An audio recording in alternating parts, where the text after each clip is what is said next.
Hello and welcome back to the channel. If you're like most, I know we're about to go through a lot as an American society, and as a black person in America, yes, the attacks are coming against us.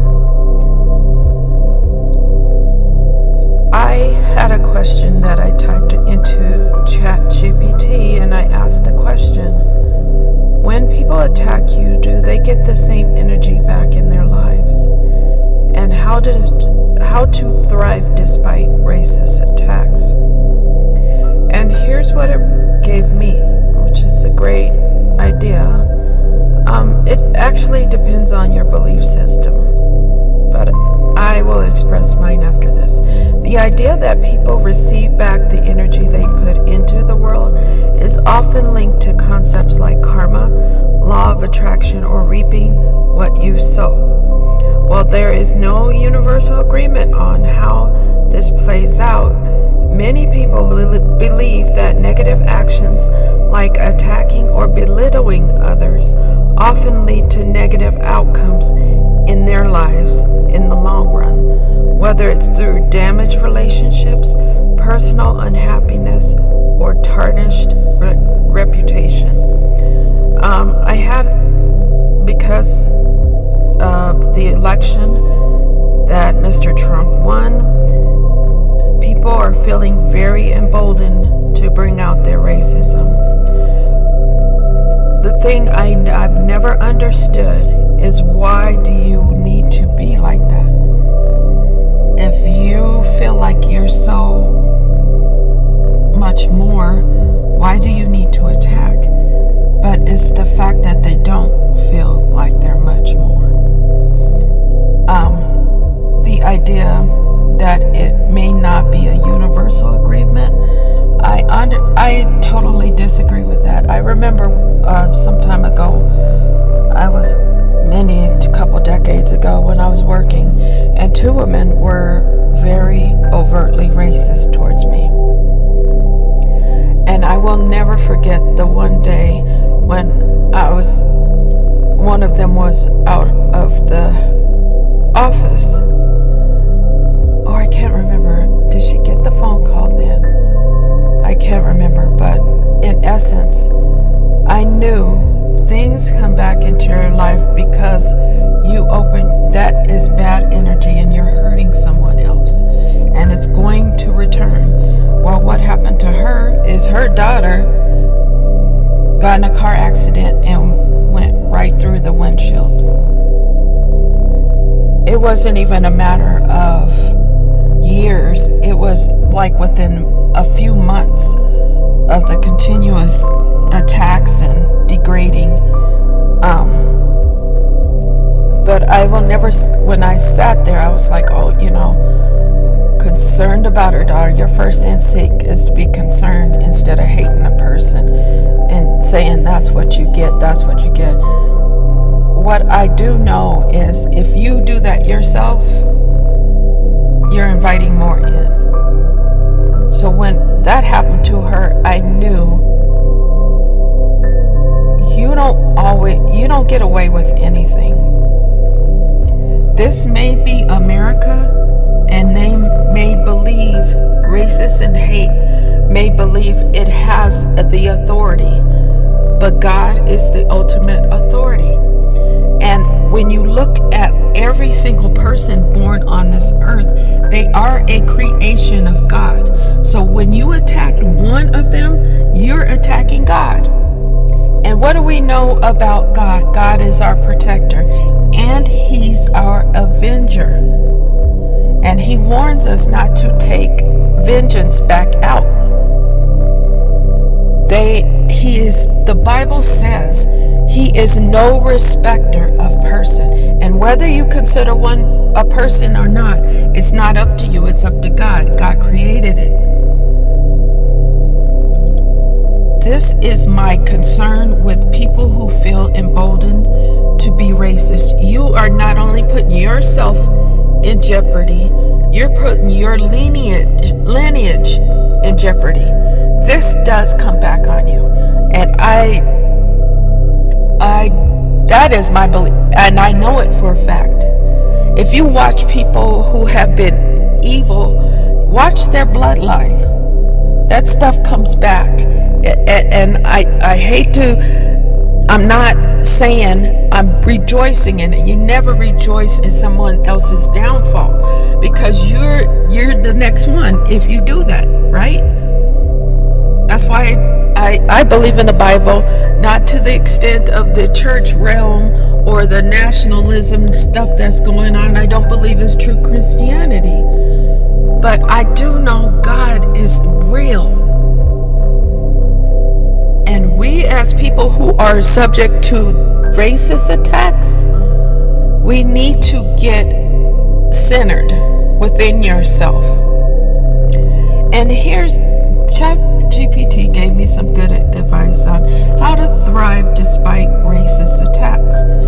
Racism is a painful systemic issue. And quite honestly, people that inflict the pain are in more pain than you. But that's my perspective, and I know it's true. But there are strategies to rise above it and protect your peace. 1, acknowledge the reality without internalizing it.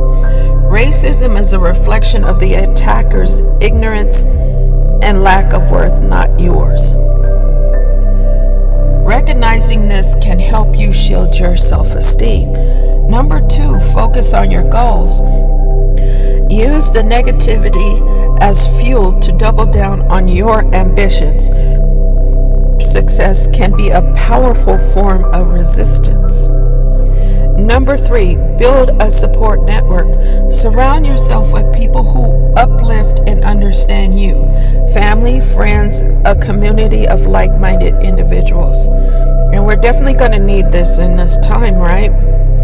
No more isolating lives. For the time being of what's coming down the pipeline, I advise everybody to stop with the attitude that I'm better than the next one, or trying to prove your worth against someone else. When we're under attack like this, that shit doesn't matter. I'm sorry to say it. It does not matter. You're still what you are in this country. And we need to realize that in the time of attack, that's what you're seen as. We are all people. We are all trying to make it through, and we're gonna need each other. So don't come in with a sense of so much self, and come in with community force. Prioritize self-care. Racist encounters can be emotionally exhausting. Practice self-care through meditation, therapy, exercises, hobbies that replenish your spirit, because you're really going to need to replenish it, because a lot of times what we do is sit around and rehearse and get more upset and get more exhausted and deplete our resources of strength. So we need to replenish our spirit. Meditation is a great one. Meditating against racism, I think, is a good meditation to do. Regardless if you haven't experienced it yet, or you know somebody else that's gone through it, seeing it and its impact on not only that person, but it impacts you to see it. Speak out or take action. If it feels safe and constructive, address the racism directly. Report discriminatory behavior in workplaces or public spaces, and consider joining advocacy efforts. Number 6, cultivate inner strength. Affirmations, journaling, spiritual practices can help build resilience. Remind yourself that your strength and the values you bring to the world. Number 7, celebrate your identity. Immerse yourself in your culture, history, and achievements. Pride in your identity is a powerful antidote to bigotry. Number 8, seek professional support. Therapists, Coaches, mentors can help you process emotions and develop coping strategies and thrive despite challenges. Number 9, use your platform, whether through social media, community outreach, or creative endeavors. Share your story to inspire others. Educate those who may not understand. And I have this thing that really angers me. I really hate that people make themselves your problem. Their hate is not your problem. Racism is not your problem. Live your life. Brush it off. Of course, they're going to get more emboldened and more loud about it. Again, if we take these steps to protect us, see, before we didn't have tools like this. We had community. And now we're lacking in community, but we have other skills now. We have these inner strength skills, these meditations and affirmations, where we didn't have that before. We relied on the church, and we relied on community forces to, come together and be strengthened by each other. We need to get back to the community thing, but we also need to heal and protect ourselves, because we are all individuals and set here for a mission to live our lives and accomplish our goals. Again, I honestly believe bad energy returns to itself. And here's my thing: when you look back on every time we've had somebody who wasn't right as leader of this country, things came against Americans. When you think about the last administration, when he was president, COVID hit us. Economic disaster hit us. We like to blame it on Biden, but it happened then too. Before, when someone was in office that wasn't right, what happened? The economic crash, the housing crash, 9/11 happened. And before that, it was like Desert Storm. So I have a hard time not believing they won't get theirs. But the thing is, America will suffer for it. You cannot do wrong and expect things to be right. Every time this has tried, it has failed. Civil War failed. Nazi Germany failed. Every time you come against people to hurt races of people, it falls. It does not stand. And I don't understand why. That's the definition of insanity, to keep trying that. To keep trying it. God is God of who and what he creates, and no one gets to dictate that but God. But that's it for my assessment today, because I again had an encounter today, and I thought about it, and I was like, oh, okay. I like peace, I like harmony, but I'm a warrior in my spirit, and I war against anything that tries to invade my spirit and my self-worth.